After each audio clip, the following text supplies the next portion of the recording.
Hola a todos, todas, todes. Bienvenidos a este espacio, Psicología y Género. Es un gusto estar con ustedes. Yo soy Mari, moderadora de parte del programa Psicología y Género. Y en esta ocasión pues nos acompaña Rich. Entonces, Rich Chiyus es un estudiante de psicología en la Universidad de Cuepa y cuenta con una formación en psicoterapia sexual. Su trayectoria integra el pensamiento crítico, la exploración simbólica, el análisis del cuerpo desde una perspectiva interdisciplinaria que abarca la psicología, el arte y la espiritualidad contemporánea. Ha desarrollado proyectos orientados al autoconocimiento, la destrucción de los mitos culturales y la búsqueda de nuevas narrativas sobre el ser, la identidad, los vínculos afectivos. La línea de trabajo actual que se centra es la relación entre el ayecto y la maternidad narcisista, entendiendo el proceso de individuación, creación y pertenencia comunitaria como la vía de sanación y emancipación del sujeto. Su Instagram es Santuario de Plutón, entonces en ese lugar lo pueden como contactar y revisar su trabajo, lo que realiza, está muy padre. Y entonces, pues, le voy a dar la palabra a Rich y pues este espacio es tuyo, espero que lo disfrutes y cualquier cosita, pues estamos al pendiente de ti. Va, gracias. Pues sí, igual tengo dos Instagram, que uno es Santuario de Plutón, otro es Richiu, que ese es más como el personal, pero pues también ahí me pueden encontrar, ¿no? Y bueno, la potencia la titulé La madre imposible, lo abyecto y la fractura del amor materno. Básicamente es mi presentación de trauma dumping, pero pues eso, realmente es más como un espacio para copensar, no tanto de que yo sea un ponente que conozco toda la información y demás, simplemente es para ofrecer otra mirada, ¿no? Otra mirada desde lo que a veces está en la maternidad, pero pues igual lo vamos viendo, ¿no? Y mi presentación después de la gran presentación de Mari, pues yo soy Rick, soy un güey queer treintón y mis pronombres es él, ¿no? O sea, tampoco me gusta así de que, ay, sí, eres, de que todas las cosas que has hecho, nah, ¿no? Justamente y también para quedarnos y sentirnos como al mismo nivel, ¿no? Y pues entrando en tema, pues justamente sobre lo abyecto y lo que yo entendí sobre ello, pues es como esto desordena, mezcla, disuelve, coagula, ¿no? Justo como desde esta imagen de Baphomet del Eliphas Levi. Y pues es materia fuera de lugar, ¿no? Un sentido fuera del lenguaje, cuerpo fuera de la norma, lo antipop, ¿no? Todo lo que nos cae mal desde esta cultura que tenemos. Y pues también de mientras, pues les voy invitando a cómo exploran esta imagen, ¿no? Esta imagen de Baphomet, que pues como mencionaba Mari, pues sí estoy un poquito ahí en lo esotérico. Entonces, cuando estaba leyendo esto, me resonó bastante y fue como yo de cierta forma lo aterricé, ¿no? En Baphomet, el contexto del objeto, ¿no? Que pues también en lo social, el objeto social son los cuerpos, el comportamiento o discurso que rompen los límites de lo aceptable, ¿no? Hablando justamente de la maternidad, que siempre es lo bonito y lo hermoso, entonces vengo a proyectarles o presentarles el otro lado, ¿no? El lado donde la maternidad pues no está tan padre desde la perspectiva del hijo. Y bueno, el abyecto también implica reconocer la fragilidad del yo y del orden social, ¿no? O sea, alguien alguien se pasa el semáforo en rojo y ya se rompió el orden social, ¿no? Realmente, pues sí es bastante frágil en general, ¿no? Del cómo lo manejamos y pues al final del día, pues también el abyecto perturba la identidad, el sistema y el orden, que nuevamente el Baphomet de Eliphas Levi, me parece que entra en ese concepto, e incluso a mencionarles en esto, bueno, se supone que es una de las imágenes como más esotéricamente completas, ¿no? Donde habla de aire, agua, fuego y tierra, lo masculino, lo femenino, y incluso, bueno, en sus brazos tiene tatuado Solve e Coagula, ¿no? Disuelve, coagula, que justamente cuando leía estas primeras 3 palabras del objeto fue lo primero que pensé, ¿no? Entonces, por allí. Y bueno, a todo esto, ¿qué consideramos que es la maternidad, no? ¿En qué momento se va construyendo el contexto de la maternidad y cómo lo vamos integrando en nuestras personas, ¿no? Ahí lo pueden poner en sus comentarios y sigo avanzando y en lo que van comentando lo voy abordando. Pero, pues eso, para mí sigue siendo, pues, al final del día un constructo social que, pues, justamente vamos a ir viendo de dónde se va construyendo, ¿no? Según la RAE, para los que no nos cae tan bien este instituto, esta institución, pues es un estado o cualidad de madre, ¿no? La RAE definiendo cosas de formas muy malitas, ¿no? Entonces luego te tienes que ir a buscar madre y dice que es una mujer en relación con sus hijos, ¿no? Aquí no lo cambié tal cual, nomás lo subrayé, ¿no? Entonces, sencillo, ¿no? O sea, una mujer con hijos. No necesariamente es su progenitora, según la RAE, solo tiene y se considera que los tiene, ¿no? En Wikipedia, pues ahora sí habla de engendrar, ¿no? Progenitora de uno o más infantes, que claramente siempre en masculino genérico, porque pues RAE y Wikipedia siendo ellos. O pues se considera también por haber criado a un hijo que puede o no ser descendencia biológica por haber aportado su óvulo para la fecundación, ¿no? Entonces, se viene un poquito a reducir hacia lo biologicista en estos dos esquemas, de cierta forma. No tanto, la RAE medio lo quiere aportar desde lo social, pero también un poquito ahí entre lo biológico, ¿no? Entonces ya nuestro nuevo Wikipedia moderno, pues ChatGPT también nos explica que ahora sí nos habla desde lo biológico y desde lo social, ¿no? Biológicamente como un cuerpo que gesta, ¿no? Que da luz, que pare, ¿no? Que justamente también entra mucho en lo abyecto, ¿no? Y pues no reducirlo a lo biológico porque pues desconoce, no rechaza el constructo que se genera en lo que es este simbolismo y desde el ambiente cultural. Y socialmente, pues se ha configurado como un dispositivo de control y moralidad en realidad, ¿no? La idea del cuidado, del sacrificio y pureza que sostiene el orden patriarcal. Una figura sacra y a la vez vigilada, ¿no? El cómo, desde este como concepto del Big Brother, ¿no? Del gran hermano, que entonces siempre está vigilando a las madres o a las mujeres en este caso, de cómo si están siendo buenas madres. Y ahí termina siendo hasta en una norma social, ¿no? El cómo identificamos qué es la madre y cómo no, y justamente desde dónde se construye esto, ¿no? Entonces, ¿cómo fue que se construye la maternidad, no? Vamos a hacer un paseo histórico desde, pues sí, desde el inicio hasta más o menos a la era moderna y retomando hacia México, ¿no? Porque pues luego nos encanta irnos bien eurocentristas y ver desde dónde está construida la maternidad, pero pues también en México y hay un montón de contexto, ¿no? Incluso, bueno, iniciando, me gustó esta imagen como de Pachamama para reflejar un poco este contexto de sociedad de donde todavía el mito era bastante importante y pues las sociedades casadas recolectadas donde la maternidad o la figura materna era funcional, estaba integrada a la comunidad y tenía roles compartidos.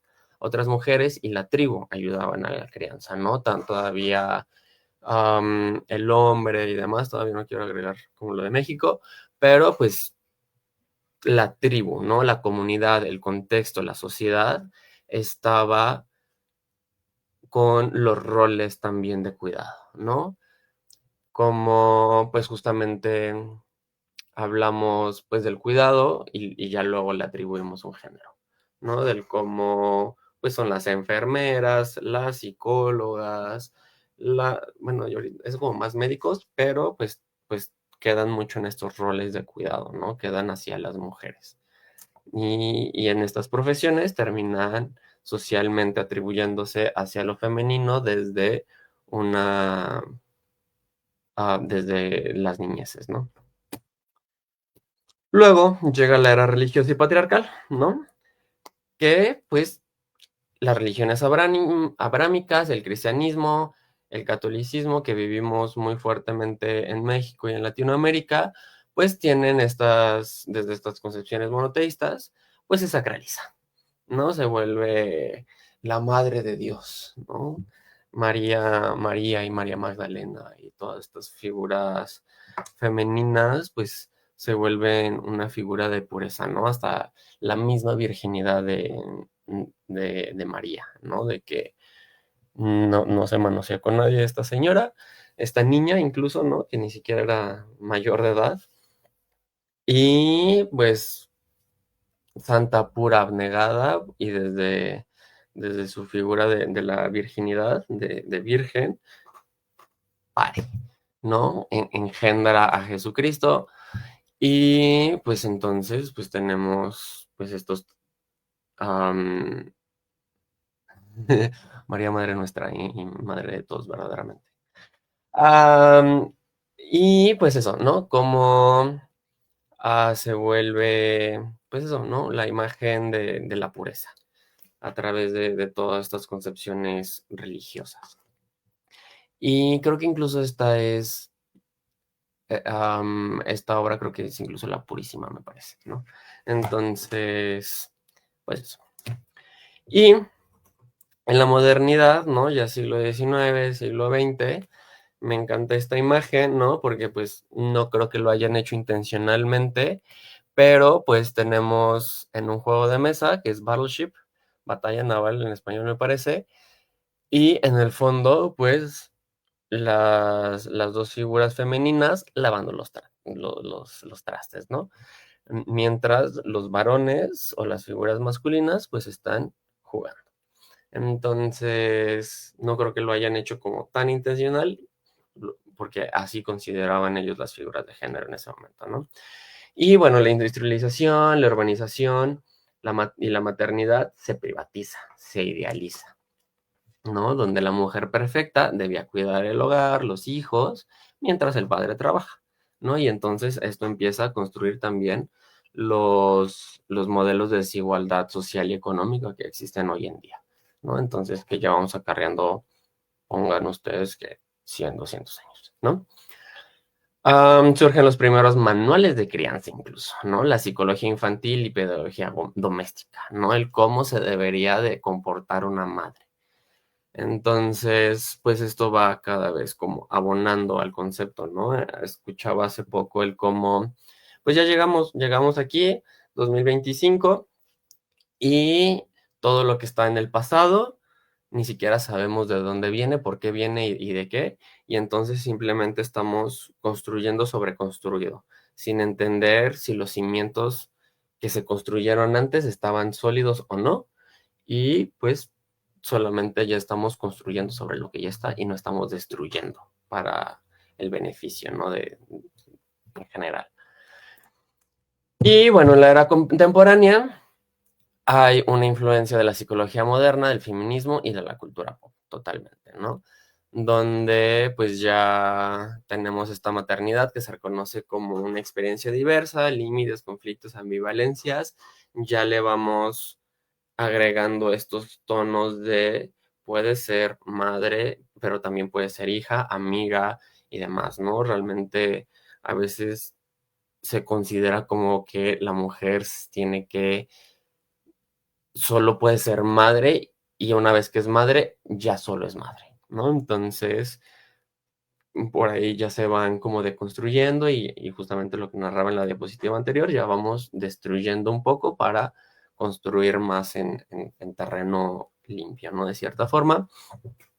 Y a la vez persiste la romantización, sigue todavía este concepto de la madre perfecta, todavía se le agrega la madre trabajadora, ¿no? De que antes en la era moderna, pues solo era trabajadora del hogar y ahora es trabajadora del hogar y trabajadora de que Godín y demás, ¿no?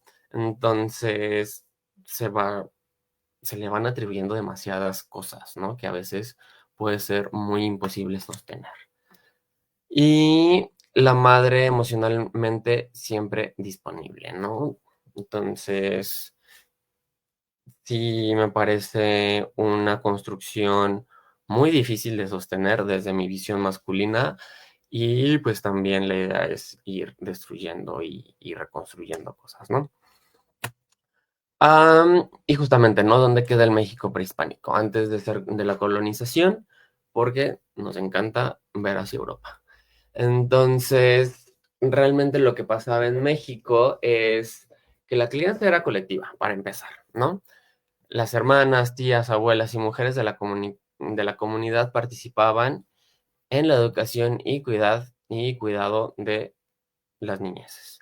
Incluso, alguna vez escuché en un podcast de cómo iban y tenían relaciones sexuales con diferentes hombres de la comunidad para que entonces todos esos hombres también fueran padres de esta niñez. Y entonces justamente se desarrollara y se criara en comunidad. Que pues también uno de los temas del capitalismo es cómo pues se desarrolla la familia, se individualiza el cuidado y se pierde la comunidad, que también es uno de los temas que vamos a hablar más adelante y demás. Entonces, la niñez era considerada parte de un entramado social y espiritual y no únicamente atribuido a los cuidados de la madre, ¿no? Que nuevamente, ¿no? La colonización, capitalismo y demás, pues va atribuyéndole los contextos que ellos necesitan, hablando de masculinos, porque pues claramente de que el patriarcado ha hecho de las suyas. Entonces, pues eso, ¿no? Cómo lo va construyendo la maternidad para su propio beneficio y no para las mujeres o las madres. Y entonces, ¿qué constructos sociales de la maternidad en México tenemos hoy? ¿No? ¿Cómo debe ser una madre en México? ¿No? ¿Qué entendemos actualmente por esto? Y les voy a dar unos segundos para que lo piensen y lo redacten.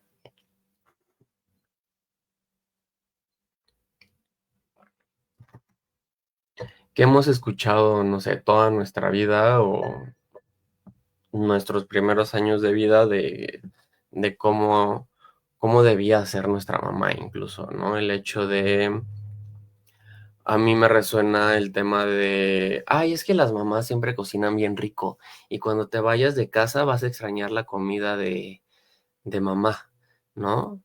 Ajá, madre jefa de familia, ¿no? Incluso ahorita tenemos desde el lado como más esotérico moderno, justamente como estos roles, y es la madre jefa de familia que administra los recursos, ¿no? Lo que nos habla Adán es el vínculo más fuerte que existe, ¿no? O la persona que más te va a amar en este mundo. ¿Y qué pasa cuando eso no sucede? ¿No? ¿Qué pasa cuando mamá abandona por X o Y tema, ¿no? Ni sin meternos en temas maniqueístas, ¿no? De si lo hizo por bien, por mal o demás. Creo que en general ninguna madre de forma inherente quiere hacer daño o la mayoría, ¿no? Que justamente agregando estos constructos, ¿no? Entonces, ¿qué pasa, no? Cuando se supone que el ser que más te va a amar en este mundo ni siquiera o te está dando migajas, ¿no? Y entonces, ¿qué pasa por allí, no? Tenemos la madre como un sacrificio absoluto, ¿no? La madre abnegada, la que tiene que dejar de hacer todo lo que ella desea para dárselo a sus niñeces, ¿no? A las personas que está criando. Entonces, se pierde todo ese tema, ¿no? La madre romántica y emocional, ¿no? Lo que nos dice Adán, el símbolo de la ternura, ¿no? De que te lo va a dar todo, todo el tiempo, y no siempre pasa así en la realidad, ¿no? Que también justamente es un mandato cultural y moral, ¿no? Es parte de una identidad femenina desde el constructo social, del cómo, justamente ya entrando en estas fechas dicembrinas, de que, ay, ¿y cuándo vas a ser mamá, no? ¿Y para cuándo los hijos? Entonces, no, pues no todas las personas decidimos saternar, entonces, pues vamos también entendiéndolo y destruyéndolo. No, no se puede odiar a la madre. La madre es el ser más perfecto de la vida. Entonces, ¿cómo odias a tu mamá, no? Eso es malo, inherente, ¿no? Ahora sí, desde el maniqueísmo. Y la fuente más fiable de amor, consuelo y empatía, ¿no? Tiene este amor incondicional. Diana nos dice que el concepto de madre monstruo también es muy abyecto. No la que es negligente, sino que es más voraz porque se rehúsa a separarse de sus crías. Ajá. Sí. Que madre sola hay una, porque justamente tenemos construido, ¿no? El cómo la persona que te engendra es la madre, ¿no? Incluso, y no lo es realmente lo que veíamos en las construcciones, cualquier persona, en sí cualquier mujer que esté interesada en la crianza, pues ya, ¿no? Y justamente también desde el género y la sexualidad y las parejas lésbicas, o incluso hablando del poliamor, cómo pues puede haber todo un sistema de crianza, ¿no? Cómo se ha destruido esa tribu como esquema de crianza. Que la mamá mexicana es fuerte y dura, pero al mismo tiempo presente, y lo único que es mamá. ¿No? Sí, muy tabú verdaderamente. Entonces, de eso se trata, de empezar a desromantizar estos temas, ¿no? También hacia los hijos, tú como madre puedes odiar o no querer a tus hijos y está perfectamente bien, ¿no? Creo que justamente desde estos conceptos de cómo tiene que haber un amor incondicional, no es cierto. Diana con sus infancias, con sus casimeritos, pero sí. Pues gracias por aportar, justamente, ¿no? Realmente no sé si lo voy a abordar tanto hacia la madre monstruo, pero vamos viendo.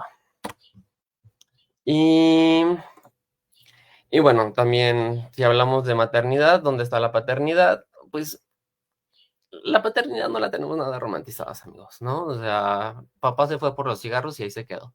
No, incluso creo que tenemos a sobre romantizarlos como con las migajas que dan, ¿no? De que, ay, es que está paseando a los hijos con la carriola. Qué gran padre es, ¿no? Es un padre presente. ¿No? O sea, sí hay unos temas con la paternidad, pero la paternidad ya está muy quemada. Entonces, no es tan fácil que las personas víctimas de padres violentos o demás, o padres que no aman, les llega la sociedad de que, ay, es que no, si tienes que amar a tu padre, van a decir, sí, cierto, es que el padre, pues sí, sí está de la verga, va, ¿no? Entonces es como más fácil socializarlo desde ese esquema. El arquetipo de madre, por un lado, es nutrir y el otro es sobreproteger. Ujú. Sí, como los extremos, justo, ¿no? Y ¿por qué es importante entonces hablar de la romantización de la maternidad, ¿no? Y justamente aquí es donde entró en mi trauma dumping y pues las madres narcisistas y su impacto en la salud mental comunitaria, ¿no? Sí creo que hay un tema de cómo las personas, nuevamente, de que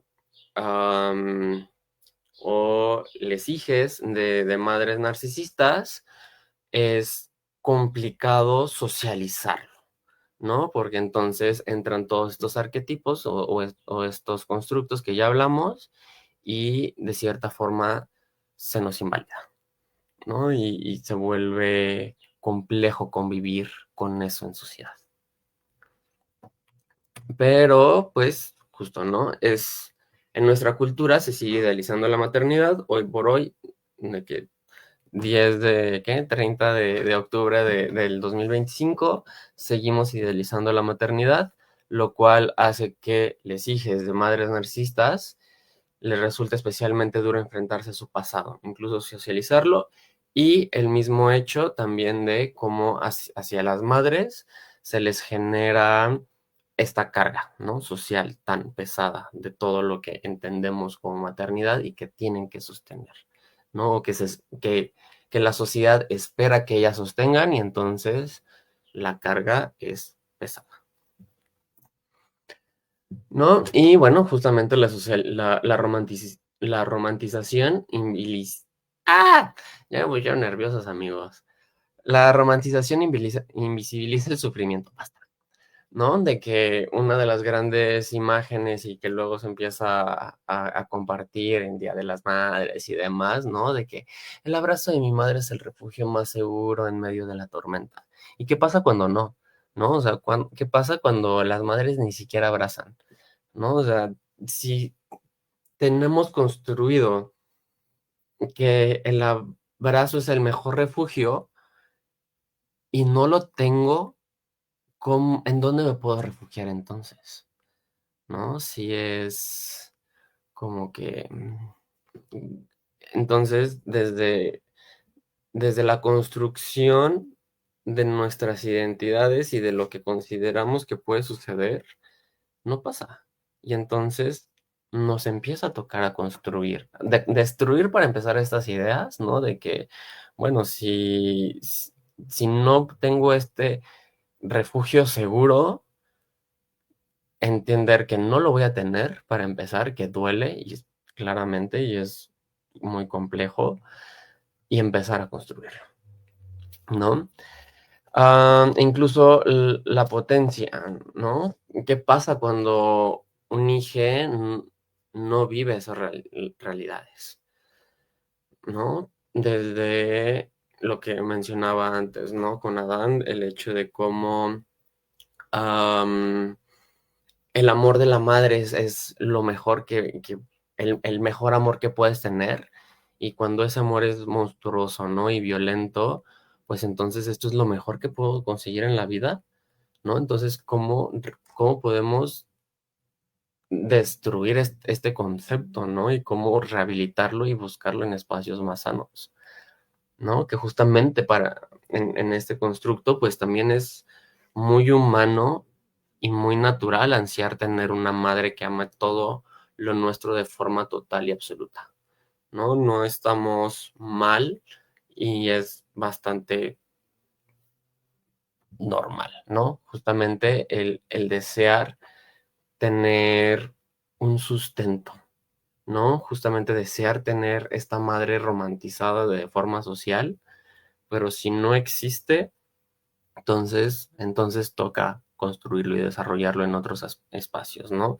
Y pues eso, a veces entendemos como la maternidad como algo que solo puede suceder en mamá y no deconstruimos de lo que entendemos como maternidad, sino como el cocuidado, coayuda, refugio y demás, entender qué es lo que buscamos en mamá, qué no estamos recibiendo de mamá y entonces generarlo en comunidad, ¿no? Porque nuevamente en el capitalismo pues se ha individualizado todo ese tipo de temas y chicos, ser nuestro propio Tamagotchi sí es muy difícil, ¿no? O sea, el autocuidado total y permanente sí es un tema que pesa. Y es bueno entender que pesa y por eso, pues, al final del día, en la construcción de la humanidad y de nosotros como personas, por eso o sea, sentimos tan doloroso incluso el abandono, porque entonces una persona sola en este mundo, pensémoslo justamente en sociedades cazadoras recolectoras, se iba a morir, ¿no? Era tremendamente difícil ser un individuo y sigue siendo, ¿no? Hoy por hoy también sigue siendo tremendamente difícil ser un individuo en este mundo y ser uno solo contra el mundo verdaderamente. Entonces, ahí es donde la familia se supone que entra, pero pues también incluso desde los esquemas LGBT también hay familias elegidas y por eso es importante también hablar de esto, ¿no? Y bueno, todos necesitamos algo más que un techo, ¿no? Sobre nuestras cabezas, más que alimento para comer y ropa con que vestirnos. Necesitamos también de un amor incondicional, de unos padres o una sociedad, una comunidad, una tribu, un contexto, ¿no? Que sean amorosos y en que nos podamos confiar, ¿no? Al final del día, pues la sociedad es bastante importante, la comunidad es muy importante y por eso también es importante hablar de estos temas, ¿no? Y también es importante porque la maternidad narcisista reproduce el trauma, ¿no? Las mujeres narcisistas no aman a sus hijos como sujetos, sino como extensiones de su propio yo. Termina siendo más valorada por lo que haces, valorada, por, por, por lo que haces, ¿no? Por tu valor capital, de cierta forma, ¿no? Y no por tu valor intrínseco humano, ¿no? Entonces, incluso madres narcisistas que pueden ser celosas, ¿no? Con sus crías. Y eso empieza a generar como otros problemas, ¿no? Pero, pues eso, al final del día, pues también uno de los temas con las maternidades narcisistas o las personas narcisistas es que ni siquiera son capaces de reconocer sus propias emociones y entonces es muy complicado que puedan reconocer las emociones de sus crías, ¿no? O de la otra edad incluso. Entonces se vuelve ahí como hay una suma de cosas y, y entonces eso nos lleva a otros pensamientos, ¿no? Justo de que si eres hija de una madre narcisista, es probable que hayas oído los siguientes mensajes interiorizados repetidamente a lo largo de tu vida, ¿no? No es como que mamá no los haya dicho, sino es como las acciones y tal vez algunas frases de mamá hacen que tengamos estos trenes de pensamiento o estas ideas, ¿no? De no soy lo bastante buena, me valoran por lo que hago, más por lo que soy, o también soy indigne de que me quieran, ¿no? Entonces, si resonamos con estas frases, pues estaría interesante justamente aprovecharlos como autoconocimiento y no necesariamente representa que mamá pueda ser narcisista, pero pues también hay unos temas que al final del día, pues actualmente sí estamos atribuyendo demasiado los problemas del adulto en cómo vivimos nuestras propias niñeces y, y entonces, pues, ¿quiénes afectan nuestras niñeces? Papá y mamá, ¿no? O cuidadores primarios. Entonces, mayormente mamá y papá por el sistema familiar tradicional que tenemos. Entonces, ya tengo estas ideas, ya reconozco que tengo estos mensajes interiorizados. Vamos resolviendo después, ¿no? Y bueno, estos son la lista más completa que nos dice esta autora, ¿no? McBride sobre los mensajes cuando son el resultado de un nutrimento emocional inadecuado, ¿no? Entonces, les doy un espacio en lo que tomo agüita.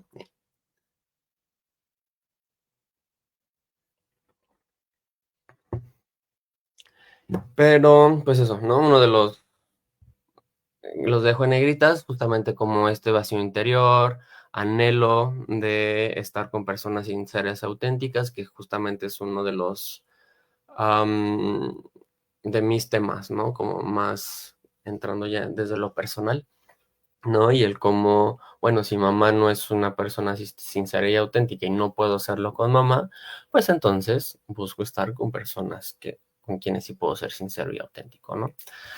Am, Problemas en relaciones amorosas o vinculares, miedo a llegar a ser como mamá, me preocupo Sí, no, porque no tampoco quiero ser como mamá, ¿no? O sea, tengo miedo de estar con mamá y tampoco quiero ser como mamá porque ya entiendo todo el problema que puede generar esto, ¿no?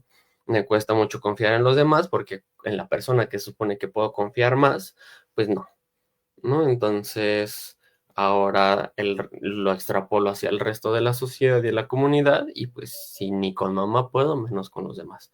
Y entonces, que pues está padre entender desde dónde vienen estas ideas y cómo poderlas ir resolviendo, ¿no? Entender que, pues, sí puedo confiar en otras personas. Y que mamá, pues, puede no ser perfecta y está bien. Sientes que no has tenido un modelo de conducta para ser una persona sana y bien adaptada, ¿no? Desarrollo emocional atrofiado. Nos cuesta ser, no, nos es difícil, ¿no? Ser una persona fuera de estar con mamá. ¿No? Nos volvemos o nos podemos volver un simbionte con mamá, que eso también sería bien interesante, Diana. Am, y pues entonces como mamá siempre ha controlado todo para que se vea la figura perfecta que mamá quiere que sea, entonces la pérdida de autonomía, ¿no? Que está muy interesante también. Am, Difícil experimentar y confiar en tus propios sentimientos porque nunca hubo este nutrimiento emocional. Entonces no se podía, no sabes cómo vivir de emociones, ¿no? Incómodo incluso cuando estás con mamá y difícil crearte una vida propia y auténtica, ¿no? Que justamente es también desde esta dependencia con mamá. Am, Y, y otras más. O sea, realmente tampoco es como que sea la única lista de los mensajes, son unos mensajes.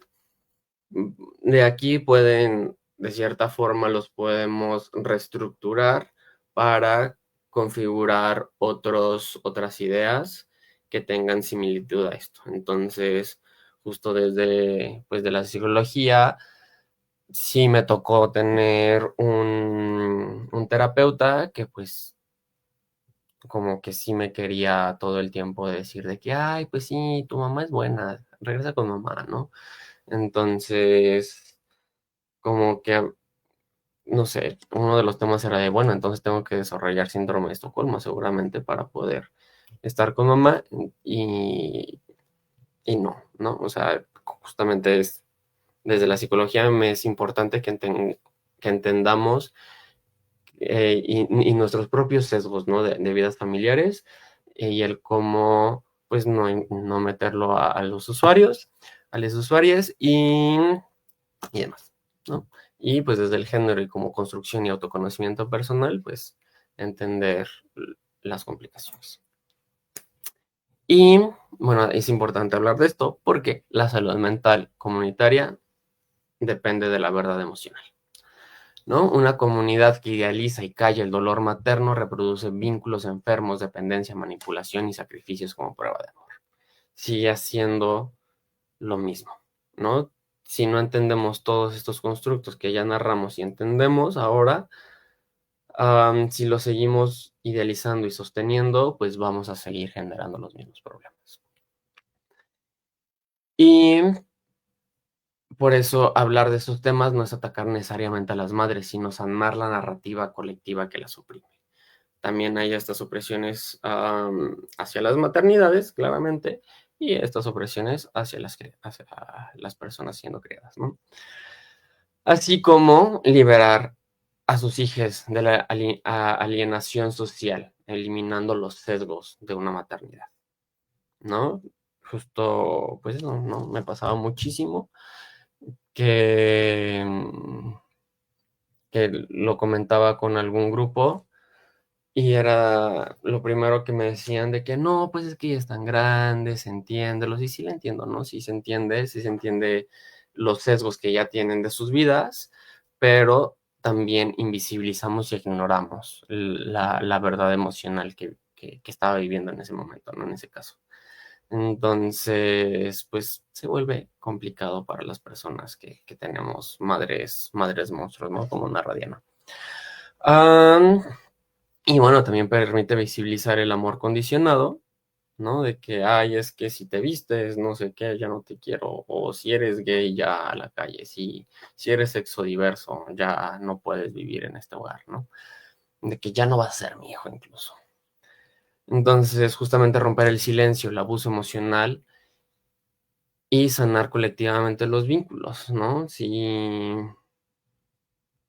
sí me parece que desde la comunidad podemos resolver y sanar un montón de cosas. Tanto la comunidad sana como la comunidad daña y lastima, ¿no? Entonces podemos buscar la forma de cambiarnos de ser esta sociedad que lacera, lastima y demás, a una sociedad sana, ¿no? Que construye, incluso tengo aquí unas notas, ¿no? De cómo en realidad todos somos responsables de todo, ¿no? Tanto por callar, tan, tanto por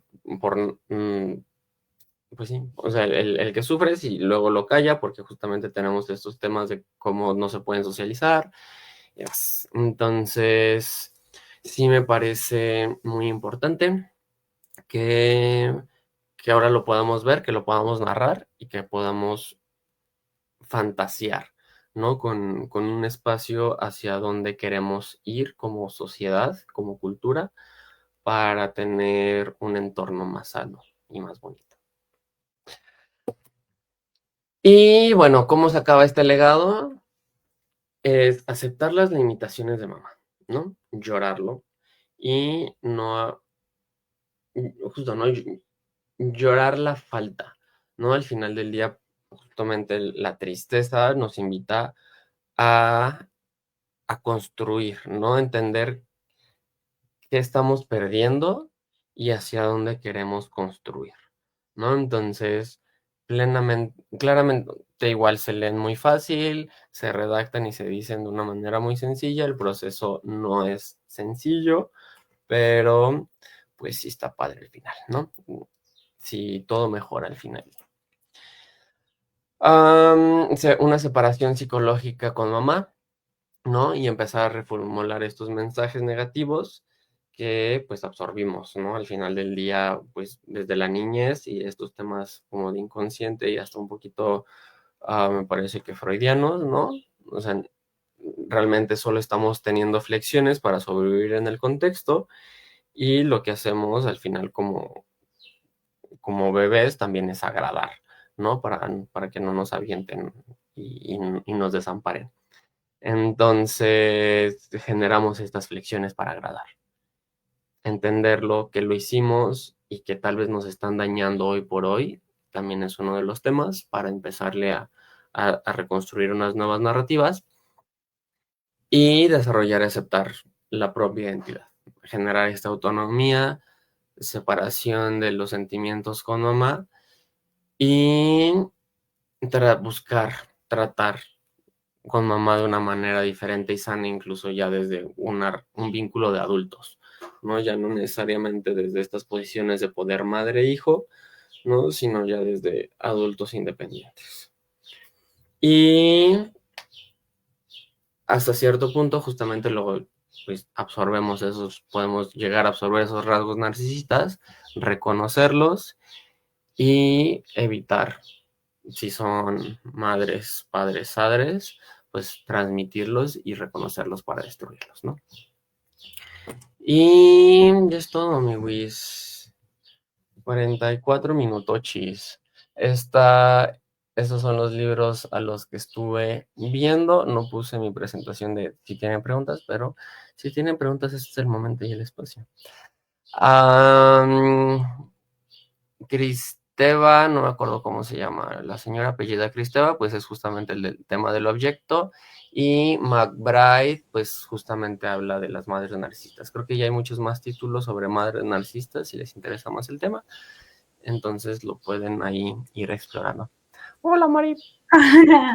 Muchas gracias por tu presentación. A mí me dejas como pensando y reflexionando. Y te quería preguntar si en algún punto como de tu vida te ha tocado trabajar con mamás, pero con algún tipo, que tengan algún hijo con alguna neurodivergencia y cómo es Yo. también esa experiencia.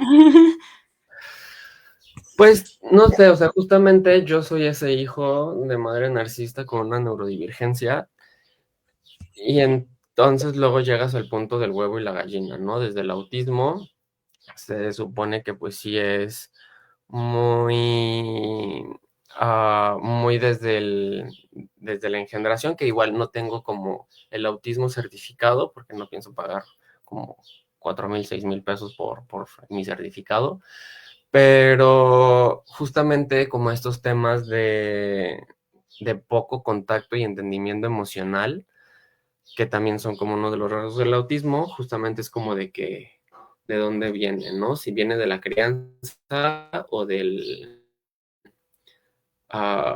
autismo, ¿no? O sea, o del propio sí, de ser engendrado. No lo he trabajado directamente, no he tenido usuarios así, pero pues yo soy ese usuario. Ay, muchas gracias. ¿Te ha tocado trabajar como más con hijos, hijas, hijes o también como acompañar maternidades? Me ha tocado más con las crías, como dice Diana, ¿no? Realmente el cómo, pues sí, ¿no? Desde el tema de cómo socializarlo y al final del día, pues también con los vínculos que hemos desarrollado. Entonces, pues, todos somos hijos, ¿no? Al final del día y no todos han sido a saternidades y pues justamente, o sea, por eso me parece como muy importante empezar a narrar que los padres pueden lastimar. Y eso me parece muy valioso, creo que también es una forma, ¿no? Porque también hay emociones que van desde ahí, desde mi mamá me gritó, mi mamá me lastimó, yo como hijo también hice algo que incomoda a mi mamá y todo eso son experiencias que se tienen que contar y nombrar. Es parte de nuestra interacción del día a día con las maternidades y siendo hijos, hijas o hijes. Sí, y justamente luego también desde esta narrativa, ¿no? Las mamás nos aman, pero nos gritan, nos violentan, nos golpean. Entonces, yo como niño, eso es lo que son como las dos narrativas que escucho, las mezclo y entonces golpear es amar, ¿no? Que entonces también es importante regresarlas, separarlas y ponerlos en sus lugares. Y me encantó mucho eso que comentabas, ¿no? Que para poder tener este nuevo vínculo también es conectar con lo que a ti te duele, con lo que a ti te ha atravesado.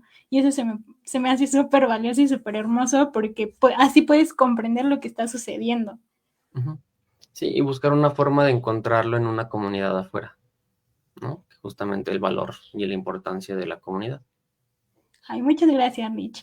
Pues te agradecemos mucho tu presentación, a mí me encantó, siento que es una mirada totalmente diferente, un compromiso distinto al que pues estamos acostumbrados a escuchar allá afuera y pues tú nos traes una perspectiva totalmente distinta de cuidado, de nombrar, de hablar sobre lo que nos duele y eso es muy hermoso y pues me encanta mucho este tema de por sí. Entonces te agradecemos mucho tu presencia. No sé si hay alguna pregunta, duda, comentario. Diana aquí nos comenta que qué fuerte es el vínculo entre madre y crías. Y pues también justamente desde aquí, ¿no? Desde madres Sí, narcisistas y hijos neurodivergentes también. sí, sí está muy complejo, ¿no? Incluso hijos de la diversidad sexual, porque entonces ya es algo que la sociedad de por sí repudia y entonces está haciendo ver mal a mamá y entonces pues mamá quiere que no sea así, ¿no? Y entonces ahí entra también otros temas de la invalidación en la diversidad. Y como este constante trabajo, ¿no? En ver cómo podemos reforzar, cómo cuidar ese vínculo o también separarnos de ese vínculo si nos está lastimando. Ujú, ujú. Y justamente creo que por eso mismo es muy fuerte el vínculo madre-cría, ¿no? Porque entonces socialmente se cree y se genera que sea fuerte, porque en general lo que hablábamos, ¿no? La paternidad, pues no es como que sea tan conflictiva de cierta forma, Y pues por otro lado, tal vez otros tipos de cuidadores primarios, no sé, como casas hogar, monjas y demás, pues no hay como esa construcción social al respecto. Ujú. Adán Ángel nos dice que todo está claro, que muchas gracias por la presentación. Igual aquí te agradecemos muchísimo. Si no hay alguna pregunta, duda, pues cerraríamos esta transmisión. Muchas gracias por asistir el día de hoy, Rich. Cualquier duda, pues estamos al pendiente en la página de Psicología y Género. Recuerden que mañana tenemos una última ponencia. Igual están invitados, invitades. Entonces, muchas gracias por acompañarnos. Cualquier cosita, pues estamos al pendiente. Y pues aquí te esperamos. Este espacio es para ti. Igual gracias por tener la disponibilidad. Cuando gustes, este espacio se abre para ti. Aquí te esperamos, Rich. Muchas gracias. Para todos, de nada, nos vemos pronto. Adiós. Chao.